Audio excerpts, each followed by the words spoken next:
Back to my channel. ഇന്ന് ഈ ഹോട്ടായിട്ടുള്ള ഈ കാലാവസ്ഥയിൽ നല്ല കൂളാവാൻ വേണ്ടി ഒരു മാംഗോ പുഡിങ്ങിൻ്റെ ഈസി ആയിട്ടുള്ള ഒരു റെസിപ്പി ആയിട്ടാണ് ഇന്ന് ഞാൻ വന്നിട്ടുള്ളത്. എൻ്റെ ചാനൽ പുതുതായി ഒന്നും കാണുന്നുണ്ടെങ്കിൽ ഒന്ന് സബ്സ്ക്രൈബ് ചെയ്തേക്കണേ. ഈ പുഡിങ്ങൊക്കെ ഉണ്ടാക്കുകയെന്ന് വെച്ചാൽ വളരെ മെനക്കെട്ട ഒരു പണിയായിട്ടാണ് ഞാൻ ഇതുവരെ കണ്ടിട്ടുള്ളത്. എന്നാൽ വളരെ സിമ്പിളായിട്ട് ഇത് ഉണ്ടാക്കുക എന്ന് എൻ്റെ ചേച്ചിയാണ് പറഞ്ഞു തന്നത്. അപ്പോൾ ചേച്ചിയും ഞാനും കൂടെയാണ് ഇന്ന് ഈ ഐറ്റം ഉണ്ടാക്കുന്നത്. നമുക്ക് മാംഗോ പുഡിങ്ങിൻ്റെ ഇങ്ങനെയുള്ള മിക്സ് ആയിട്ടുള്ള പൗഡർ നമുക്ക് മാർക്കറ്റിൽ അവൈലബിൾ ആണ്. ഇതൊരു 80 ഗ്രാംസിൻ്റെ പാക്കറ്റാണ്. ഒരു 50 രൂപ ആ റേഞ്ചിലാണ് നമുക്കിത് കിട്ടുന്നത്. ഇതിന് ഒരു 1/2 ലിറ്റർ പാൽ മാത്രമാണ് ആവശ്യമുള്ളൂ. അപ്പോൾ നമ്മുടെ കുട്ടികൾക്കൊക്കെ വെക്കേഷൻ ടൈമല്ലേ, അവരും ഇങ്ങനത്തെ വെറൈറ്റി ആയിട്ടുള്ള ഫുഡും നല്ല കൂളായിട്ടുള്ള ഐറ്റംസൊക്കെ അവർക്ക് പെട്ടെന്ന് ഇഷ്ടമാവും. അപ്പോൾ നമുക്കൊരു ഐസ്ക്രീം തിന്നുന്ന ലാഘവത്തോടെ ഇത് കഴിക്കുകയും ചെയ്യാം. അപ്പോൾ നമ്മൾ ഫസ്റ്റ് ഓഫ് ഓൾ നമ്മൾ ഈ പാലൊന്ന് നന്നായിട്ട് തിളപ്പിച്ചെടുക്കുകയാണ് ചെയ്യുന്നത്. അപ്പോഴേക്കും നമുക്ക് ഈ പാക്കറ്റ് പൊട്ടിച്ച് നോക്കുമ്പോൾ ഇതിലൊരു കവറാണ് കാണുന്നത്. ഇതിൽ ഷുഗറും മാംഗോൻ്റെ പൗഡറും എല്ലാം കൂടെ മിക്സായിട്ട് വന്നിട്ടുണ്ട്.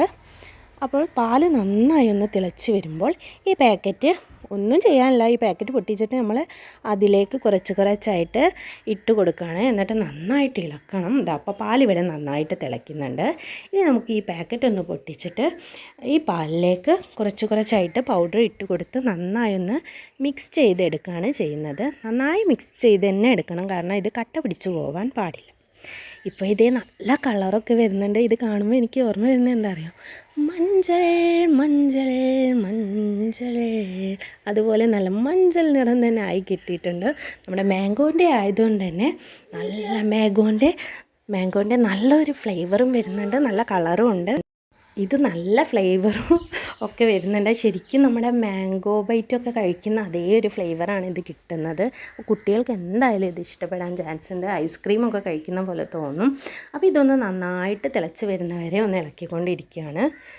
ഇതൊന്ന് നന്നായിട്ട് തിളച്ച് വരുമ്പോൾ നമ്മൾ ഫ്ലെയിം ഓഫ് ചെയ്യാം. ഇതേപ്പോൾ ഇതാ നന്നായിട്ട് തിളയ്ക്കുന്നുണ്ട്, നല്ല കളറൊക്കെ വരുന്നുണ്ട്. അപ്പോൾ നമുക്കിത് ഫ്ലെയിം ഓഫ് ചെയ്ത് വെക്കുന്നുണ്ട്. ഇനി ഇതൊന്ന് പെട്ടെന്ന് നന്നായി തണുത്ത് കിട്ടാൻ വേണ്ടിയിട്ട് പാത്രത്തിൽ കുറച്ച് വെള്ളം എടുത്തിട്ട് അതിൽ ഇറക്കി വെക്കുകയാണ് ചെയ്യുന്നത്. നന്നായി ഒന്ന് തണുത്ത് വരുമ്പോഴേക്കും നമുക്കിത് ഒഴിക്കാനുള്ള പുഡിങ് റെഡിയായി സെറ്റ് ചെയ്യാനുള്ള പാത്രം, ഇവിടെ ഒരു ഗ്ലാസിൻ്റെ ഒരു ബോക്സ് പോലത്തെ പാത്രമാണ് ഞാനിവിടെ എടുത്തിട്ടുള്ളത്. ആ ബോക്സിൽ നന്നായിട്ട് നെയ്യാണ് തൂക്കി കൊടുക്കുന്നത്. എല്ലാ സൈഡിലും നെയ്യ് അപ്ലൈ ചെയ്ത് കൊടുക്കുകയാണ്. ചേച്ചിയാണ് ഹെൽപ്പ് ചെയ്യുന്നത്. അപ്പോൾ ഇവിടെ നെയ്യൊക്കെ ഫുള്ളായിട്ട് അപ്ലൈ ചെയ്ത് കൊടുത്തു. ഇതേ തിളക്കം കാണുന്നില്ലേ, ടണ്ടടേ. അപ്പോൾ അതാ തിളക്കമൊക്കെ കാണുന്നുണ്ട്. ഇനി ഇതിലേക്ക് നമുക്ക് തണുത്തതിന് ശേഷം ആ മിക്സ് ഇതിലേക്ക് ഒഴിച്ച് കൊടുക്കുകയാണ് ചെയ്യുന്നത്. ഇനി വേറെ ഒന്നും ചെയ്യാനില്ല, കുറച്ച് ടൈം നമ്മൾ വെയിറ്റ് ചെയ്യേണ്ടി വരും, അത്രയേ ഉള്ളൂ, ക്ഷമ വേണം. അപ്പോൾ ഇത് നന്നായിട്ടൊന്ന് ഫ്രീസ് ചെയ്തെടുക്കുകയാണ് വേണ്ടത്. ഏകദേശം ഒരു 8 മണിക്കൂറൊക്കെ ടൈമാണ് ഇവർ പറയുന്നത്. പക്ഷെ നന്നായി ഒന്ന് സെറ്റ് ചെയ്ത് കിട്ടണമെങ്കിൽ ഒരു 12 hours, അല്ലെങ്കിൽ നമുക്കിപ്പോൾ രാത്രി സെറ്റ് ചെയ്ത് രാവിലെ എടുക്കാം, അങ്ങനെയൊക്കെ ചെയ്യാം. ഞങ്ങളിത് രാത്രിയായിരുന്നു തയ്യാറാക്കിയിട്ടുള്ളത്, ഒരു 7 മണി ടൈമിൽ. പിന്നെ മോർണിംഗ് വരെ ഞങ്ങളിത് ഫ്രീസ് ചെയ്യാൻ വെച്ചു. ഇവിടെ 12 hours ശേഷം നമ്മുടെ പുഡിങ് സെറ്റായിട്ടുണ്ട്, നല്ലോണം ഫ്രീസായി വന്നിട്ടുണ്ട്. ഇനി നമുക്കിതൊരു ഇങ്ങനെ തന്നെ തട്ടിയെടുക്കണമെങ്കിൽ നമുക്ക് ഇങ്ങനെ തന്നെ തട്ടിയെടുത്തിട്ട് പീസാക്കിയിട്ടും എടുക്കാം. അല്ലാതെ നമുക്ക് ചെറിയ പാത്രങ്ങളിലേക്ക് ആക്കുകയാണെങ്കിൽ കുട്ടികൾക്കൊക്കെ അതായിരിക്കുമല്ലോ ഇഷ്ടപ്പെടുക.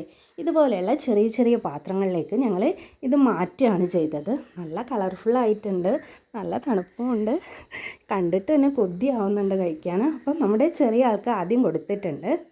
റിത്തൂട്ടന് അത് കഴിച്ച് ഉടനെ അവന് ഒന്നും പറയാൻ കിട്ടില്ല. സൂപ്പർ എന്നാണ് ആൾ ഉദ്ദേശിക്കുന്നത്, ഒന്നും പറയാൻ സാധിക്കുന്നില്ല. Thank you for watching.